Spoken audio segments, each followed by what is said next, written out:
The School Spending and Outcome Snapshot, or SSOS, includes newly published school-by-school spending data alongside current student outcome data. These displays do not account for all the context you and your school communities have, but they do bring data to start conversations that can improve schooling. You can select your state and district, and then there are several views to explore. Let's take a look at the data you might see and how you might respond.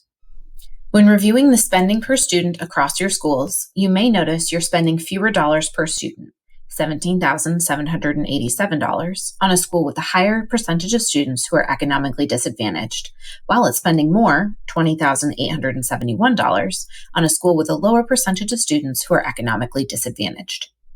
You can then have a conversation about how the district is allocating its dollars to schools and whether those allocations are fair. If you have a school where the district is spending a lot more per student, you might hear a conversation like, "The extra funds we've been applying to our special programs do leave fewer dollars for other schools. This is a good time to explore whether there are ways to protect those programs without drawing funds from other schools and students." Or, "We use a salary scale based on experience, so we spend more on schools that attract senior teachers. That leaves fewer dollars for schools with junior teachers. We're eager to engage with our principals and teachers about options that might both retain our teachers and work better for all our students." This district is spending more, nearly $17,000 per student, on a school with a relatively low percentage of students who are economically disadvantaged, and that school's students were nearly 40% proficient, while the district spends a little more than $12,000 per student on a school with more students who are economically disadvantaged and where fewer than 10% are proficient. So how can you use this data? If you have a school where the district is spending a lot more per student and outcomes are relatively stronger, but student need is lower, you might hear a conversation like, "Outcomes are strong, but the district directs a larger share of funds to this school than others in the district. Going forward, are there trade-offs we can make so that the higher spending doesn't come at the expense of other schools, if warranted? If higher salaries are driving up costs, can we consider using fewer supervisory staff? If the school is more expensive because it gets the same staffing with fewer students, can we consider different ways to staff the school?"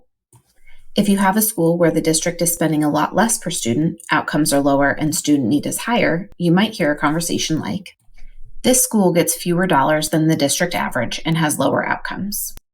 How do we ensure this school is funded fairly?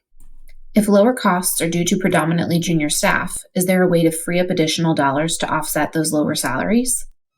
In the meantime, can this school learn from peers who outperform them with similar funds?"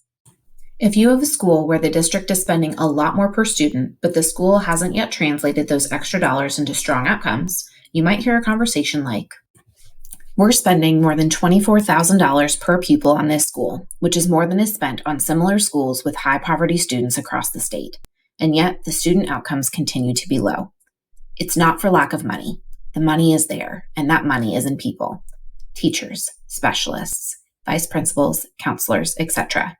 How do we turn that money into outcomes for students?" Be sure to check out our other resources to help you explore and use the data to improve schooling.